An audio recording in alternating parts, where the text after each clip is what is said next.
함께 기도하시겠습니다.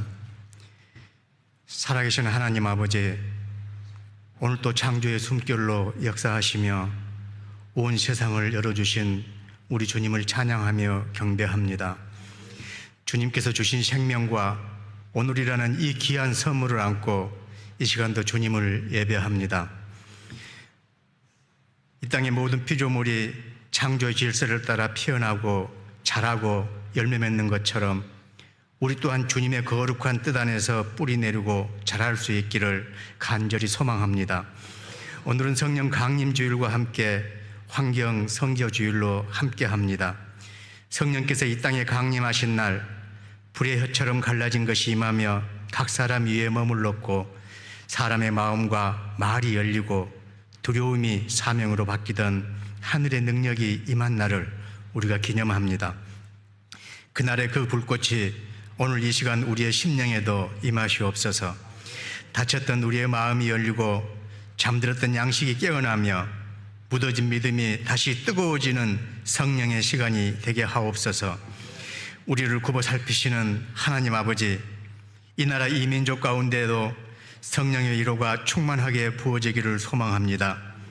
지난주에 있었던 21대 대통령 선거를 통하여 새로운 지도자를 탄생케 하심을 감사합니다. 모든 권세는 하나님께로부터 나지 않음이 없나니 하나님께서 정하신 바라 하셨습니다.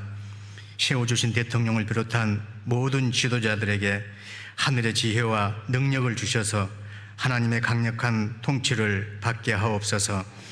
자신이 권력의 주인이 아니라 국민을 섬기는 청지기임을 잊지 않게 하시고 하나님을 두려워하는 마음으로 정직과 정의를 따라 통치하게 하옵소서. 그동안 사회적 갈등으로 인한 수많은 상처들을 이제 화해와 용서로 이끌게 하시고 경제적 위기와 안보의 불안 앞에서도 두려워하지 않고 담대하게 일으켜 세워가게 하옵소서. 감사하신 하나님 아버지, 주님께서 이 땅에 이 어린 생명들을 여호와의 기업으로 세워주셨음을 감사합니다. 다음 세대인 우리 자녀들이 무엇보다 세상의 가치가 아닌 하늘의 가치 위에 모든 삶을 세워가게 하시고 교회의 미래와 민족의 희망이 되게 하옵소서. 공부보다 먼저 경건을 배우며 훈련하게 하시고 성공보다는 순종을 우선하게 하시며 경쟁보다는 사랑을 배우는 자녀들로 세워주옵소서. 하루가 다르게 변화하는 콘텐츠와 조급한 경쟁의 문화 속에서도 아이들의 영혼이 더 이상 다치지 않고 잘 성장할 수 있도록 보호하여 주시고 이 땅의 모든 부모들 또한 자녀들의 양육의 무게를 잘 감당해내는 지혜와 믿음의 삶을 허락하여 주옵소서. 오늘도 어린 생명들을 위하여 온 몸과 마음을 다하는 우리 교사 선생님들과 교육자 그리고 학부모와 모든 성도들이 다 한마음이 되어서 말씀과 기도로 어린 영혼들을 잘 보살피게 하시고 다음 세대와 우리 청년 세대를 세우는 일에도 마음과 손을 함께 모으게 하옵소서. 우리의 삶을 이끄시는 하나님, 이제 본격적인 여름의 시작입니다. 이어지는 정교인 수련회를 비롯한 여러 행사들 가운데도 함께하여 주셔서 하나님의 충만함으로 채워주시고 계절이 바뀌듯 우리의 마음도 우리의 믿음도 날마다 새로워지는 은혜로 살아가게 하옵소서. 이제 말씀 앞에 섭니다. 이 시간도 말씀을 대언하실 목사님을 강하게 붙들어 주시고 늘 피곤치 않도록 주님의 능력으로 채우시옵소서. 감사드리며 예수님의 이름으로 기도를 드립니다. 아멘.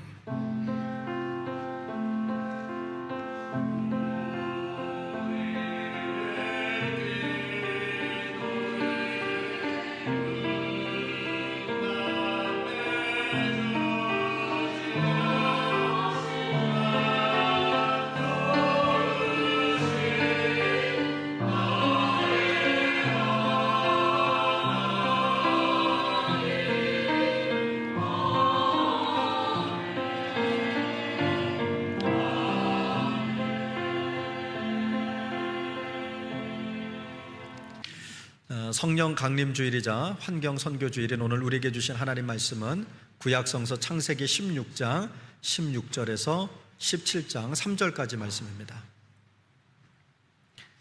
창세기 16장 16절로 17장 3절까지 말씀을 저와 여러분이 한 절씩 교도가실 때 살아계신 하나님의 음성을 들으실 수 있기를 바랍니다. 하갈이 아브라함에게 이스마엘을 낳았을 때 아브라함이 86세였더라.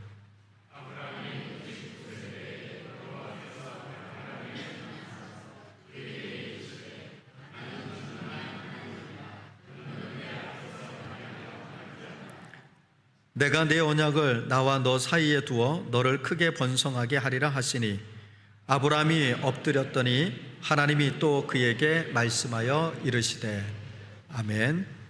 이는 살아계신 하나님 말씀입니다. 이제 이 시간 시온 찬양대에 찬양 있겠습니다.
아멘.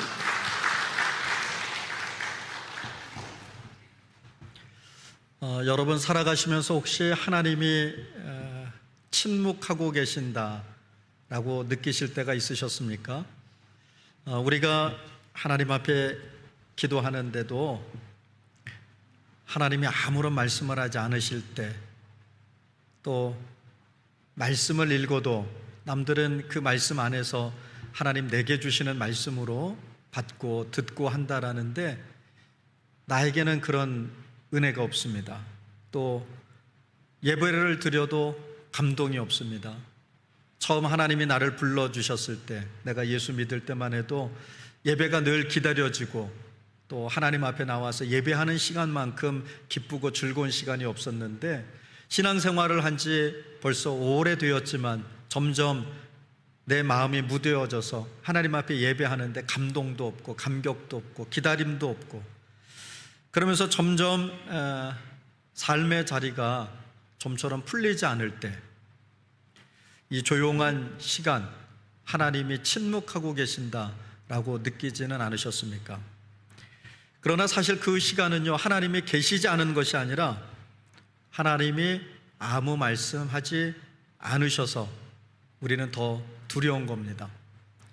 오늘 본문의 아브라함에게 바로 그런 시간이 있었습니다.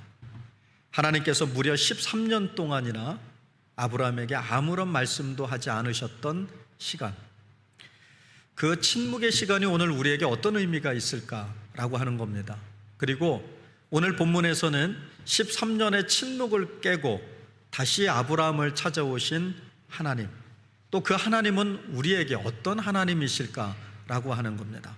오늘 말씀을 통해서 우리의 인생에 찾아든 그 침묵, 그리고 그 안에서 성령님께서 어떻게 역사하시는지를 함께 나누려고 합니다. 아브라함의 삶은요, 언제나 하나님이 먼저 개입하시고 먼저 찾아오셨다라고 하는 겁니다. 창세기에서 아브라함과 그리고 하나님과의 관계는 아주 독특하게 나타나는데, 그 독특성이 뭐냐면 언제나 하나님이 먼저 찾아오셨다라는 거예요. 창세기 12장 1절로 3절을 보면 이렇게 말씀합니다. 여호와께서 아브라함에게 이르시되 너는 너의 본토 친척 아비집을 떠나 내가 내게 지시할 땅으로 가라. 내가 너로 큰 민족을 이루고 내게 복을 주어 내 이름을 창대하게 하리니 너는 복의 근원이 될지라. 너를 축복하는 자에게는 내가 복을 내리고 너를 저주하는 자에게는 내가 저주하리니 땅의 모든 족속들이 너로 인하여 복을 얻을 것이니. 아멘. 이 복의 말씀이 저와 여러분에게도 주어진 말씀인 줄로 믿습니다.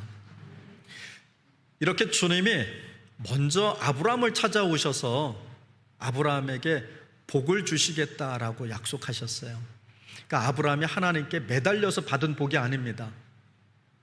그냥 아브라함을 하나님이 어느 날 찾아오시더니 내가 너에게 이런 복을 줄 거야, 너를 이런 사람이 되게 만들 거야 라고 약속을 주시는 거예요.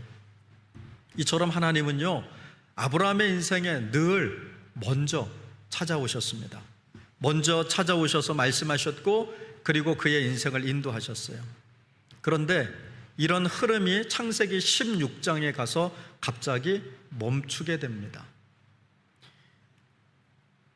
먼저 찾아오셔서 말씀하셨던 그 하나님이 13년 동안이나 아브라함에게 나타나지 않으시는 거예요. 아무 말씀도 하지 않으십니다. 이걸 우리는 침묵이라고 표현해 볼 거예요. 왜 침묵하셨을까요? 이유는 이렇습니다. 하나님이 침묵하시기 전까지는 하나님의 말씀 앞에 순종한, 즉 내가 너에게 지시할 땅으로 가라, 그리고 너의 친척, 본토, 아비집을 떠나라. 얼마나 위협적인 말씀인지 몰라요.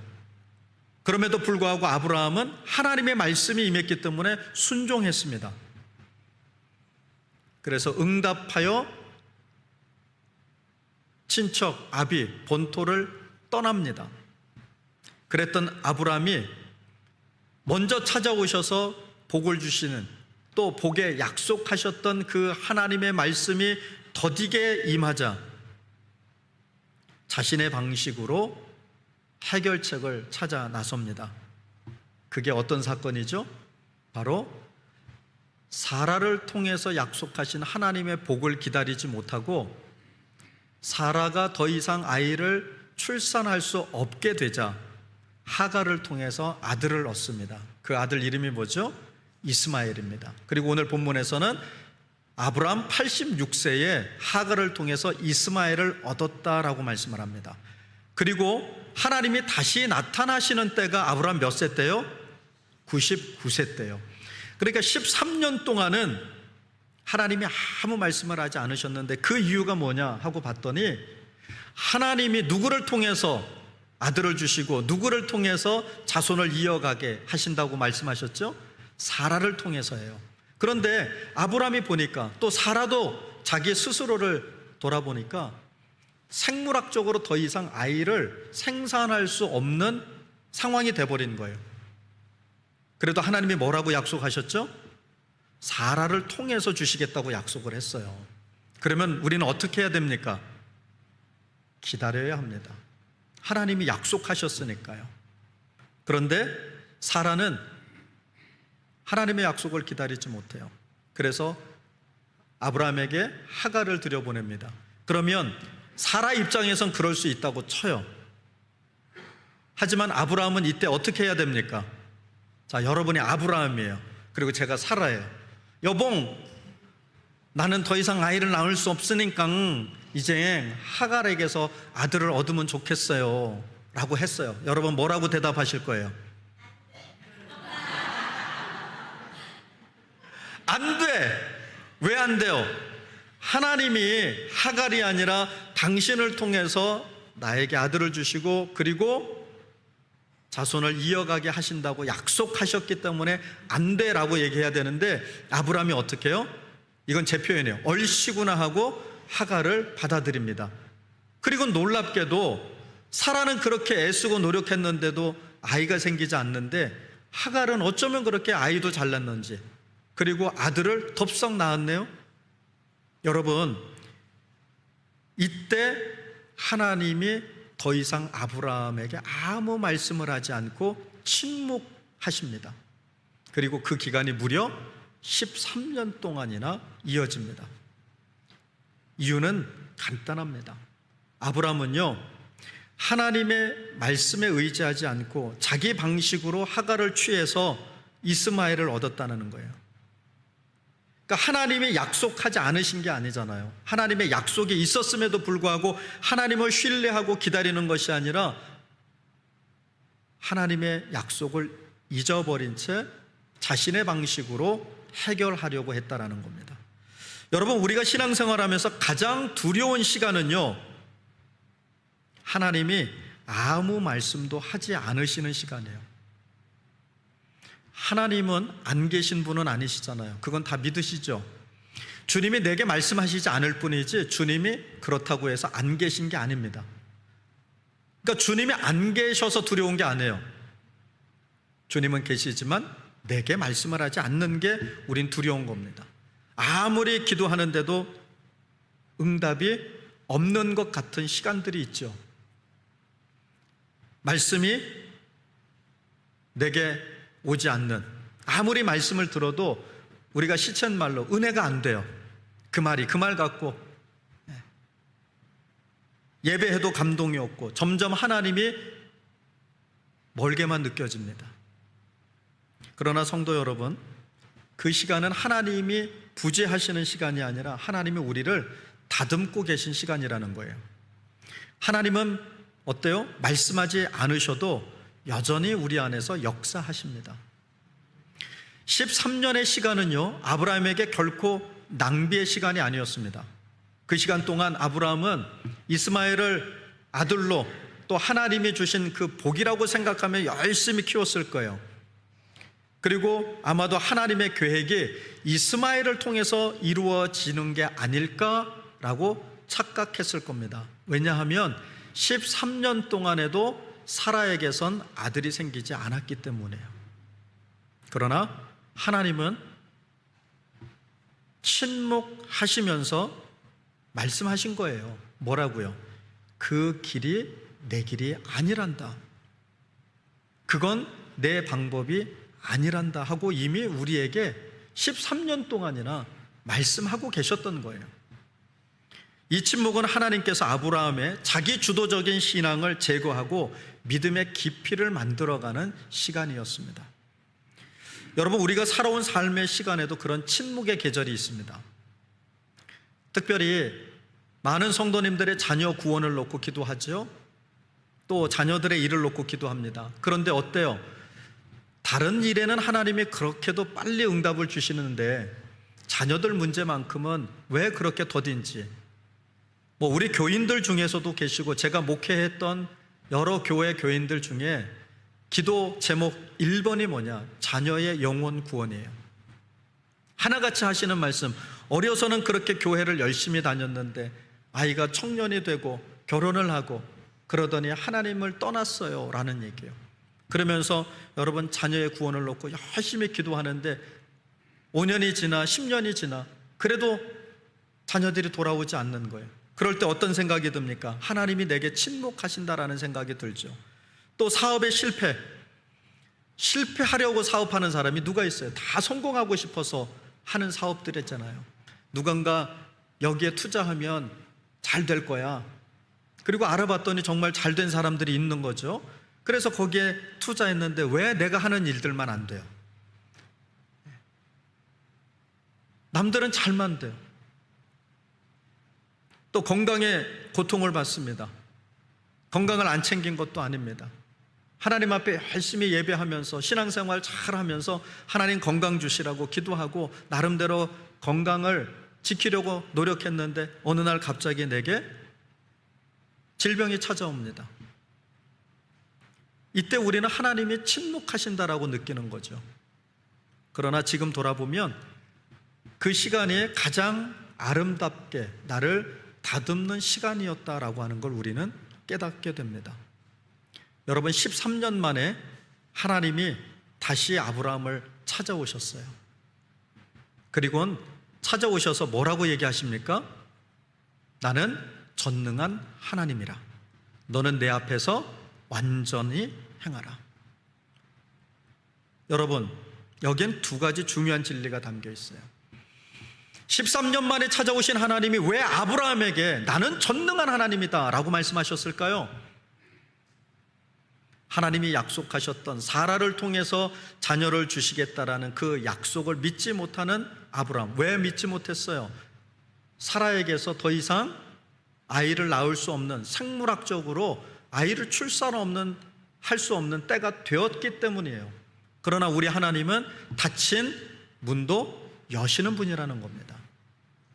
그래서 하나님은 말씀하시는 거예요. 아무리 생물학적으로 사라가 아이를 낳을 수 없는 상태에 놓였다 하지만 나는 전능한 하나님이다. 내가 그 문을 열면 반드시 아이를 낳을 수 있다. 그리고는 어떡합니까? 누구를 주셨어요? 이삭을 하나님께서 아브라함에게 주셨습니다. 이게 어떻게 가능합니까? 하나님이 전능하신 분이기 때문에요. 아브라함이 실패했어도 여러분, 하나님의 계획은 13년 동안 변함이 없으셨던 거예요. 그래서 하나님은 이제 아브라함에게 완전함을 요구하십니다. 여기서 말하는 완전이라고 하는 말은 도덕적으로 완벽함을 얘기하는 게 아니에요. 로마서에서 뭐라고 얘기했습니까? 의인은 없나니 단 한 명도 없다고 말씀하셨어요. 저와 여러분이 도덕적으로 윤리적으로 완벽한 존재가 될 수 없습니다. 그런데 오늘 하나님이 완전하라고 말씀하셨어요. 그러니까 도덕적으로 윤리적으로 완전하라는 뜻이 아니에요. 그럼 무슨 말일까요? 전심으로 하나님을 따르는 삶을 살라라는 거예요. 그 어떤 거에도 흔들리지 말고 내가 너에게 약속하지 않았니? 사라를 통해서 내가 너에게 자손을 주리라 약속했으니까 어떠한 일이 있어도 그 약속을 믿고 하나님을 따르라는 거예요. 흠이 없는 완전함을 말씀하시는 게 아니라 세상 그 어떤 거에도 분열되지 않는 마음으로 살라라는 거예요. 하나님이 침묵하시는 것처럼 느껴지고 그 침묵이 길어지더라도 하나님은 안 계신 분이 아니시고 여전히 우리와 함께하고 계시니 그 하나님을 끝까지 신뢰하고 내 마음에 여러분 하나님을 두고 하나님만 따르라는 거예요. 좌로나 우로나 치우치지 말고 내 중심을 잘 잡고 여호와 하나님만 바라보며 가라는 거예요. 다른 말로 얘기하면 온전한 신뢰를 해라. 전 인격적으로 하나님 앞에 순종해라. 달리 말씀드리면 이건 내가 할 수 있겠다, 이건 내 역량으로 가능하겠다, 내 생각으로 하지 말고 불가능해 보이는 일이라도 하나님이 내게 말씀하시면 내가 하는 것 아니라 하나님이 감당할 수 있는 능력 주실 줄로 믿고 뭐 하라는 거예요? 순종하라는 거예요. 또 다르게 말씀드리면 성령 안에 거하는 삶을 살라라는 거예요. 완전은요, 흠이 없는 도덕적 상태가 아니라 하나님만을 의지하는 온전한 방향성을 의미합니다. 이 완전함은 그런데 우리의 노력으로는 불가능해요. 저와 여러분이 하나님 말씀 들으면서 난 그렇게 안 할 거예요, 이런 교인들이 누가 있어요? 다 그렇게 하겠습니다라고 마음을 먹죠. 그런데 안 되는 거죠. 왜 안 될까? 이건 우리의 힘으로 할 수 있는 일이 아니기 때문에 그래요. 그럼 어떻게 가능합니까? 그래서 하나님은 우리에게 성령님을 보내신 거예요. 보혜사 성령을 보내셨어요. 그 성령의 이름의 뜻이 뭡니까? 돕는 자라는 거예요. 변론하고 변호하는 자라는 거예요. 내 힘으로 감당할 수 없으니 내주하신 성령께서 우리가 하나님의 말씀에 의지하여 살아갈 수 있도록 도우신다라는 거예요. 또 인도하신다라는 거예요. 성령께서 우리 안에 거하시면 여러분, 우리의 부족함을 도우시고 우리를 거룩함으로 이끌어 가십니다. 이것이 바로 성령의 사역이에요. 우리를 하나님의 뜻에 순종하도록 이끄시고 우리 안에 그 혼란한 것들을 하나님의 말씀으로 하나하나 정리해서 어떻게 해요? 하나님의 침묵이 끝날 때 새로운 시작을 가능하도록 만드시는 분이 바로 성령님이시라는 겁니다. 오늘 그 성령님께서 우리 성도님들 한 사람 한 사람에게도 다시 길을 보여주시고 마음을 흔들어 깨우는 줄로 믿습니다. 여러분, 우리는 인생의 어쩌면 후반전을 살고 있습니다. 우리의 인생을 뒤돌아보면 침묵의 시간도 있었고 또 실수와 시행착오도 있었습니다. 그러나 여전히 하나님은 그때도 말씀하셨고 지금도 말씀하십니다. 그리고 성령으로 다시 우리의 삶을 새롭게 이끌기를 원하고 계십니다. 성령님은 우리가 말씀 앞에 나아갈 때 우리를 하나님의 말씀 가운데 깨닫게 하시고 우리가 기도할 때 우리 마음 깊은 곳을 만져주시기도 하시며 우리가 공동체 안에서 순종할 때 새로운 길을 또 열어 가시기도 합니다. 그래서 우리는 이렇게 기도하는 겁니다. 성령님 도와주십시오. 그러므로 오늘 이 시간 이렇게 결단합시다. 첫째, 하나님의 침묵 가운데서도 하나님을 신뢰하십시오. 침묵은 하나님의 우리를 향하신 훈련이라는 거예요. 아무 말씀하시지 않는 것이 나 몰라라 하시는 것이 아니라 우리가 하나님의 그 음성 앞에 반응할 수 있도록 귀를 기울이도록 우리를 다듬고 계신다라는 겁니다. 그러므로 둘째, 성령의 인도하심 앞에 민감하시기를 바랍니다. 성령이 우리 안에서 하시는 주된 사역은 하나님의 말씀을 생각나게 하는 겁니다. 우리에게 가르쳐 주신, 우리에게 분부하신 그 모든 것들을 내가 세상살이에 빠져 잊어버리고 있었을 때 내주하신 성령께서 문득 생각나게 하신다는 거예요. 그때 우리가 해야 할 일은 민감하게 반응하는 거예요. 예를 들자면 저와 여러분들이 이런 경험을 자주 하실 겁니다. 또 많이들 하셨을 거예요. 그게 뭐냐면요, 불현듯 누군가가 떠오를 때가 있습니다. 오랫동안 연락하지 않았던 사람일 수도 있어요. 또는 나와 불편한 관계의 사람일 수도 있어요. 전혀 관계를 맺지 않았던 사람일 수도 있어요. 그런데 불현듯 그 사람이 떠오릅니다. 이건 무슨 신호일까요? 이때 민감하게 반응하는 거예요. 그냥 흘려보내지 않고 왜 이 사람이 떠올랐지? 왜 하나님이 이 사람을 생각나게 하신 걸까? 하고 생각해보고 그리고 더 나아가서 어떻게 해요? 연락을 취해보는 거예요. 카톡도 좋고 전화도 좋고. 그러면 틀림없이 뭔가가 있습니다. 틀림없어요.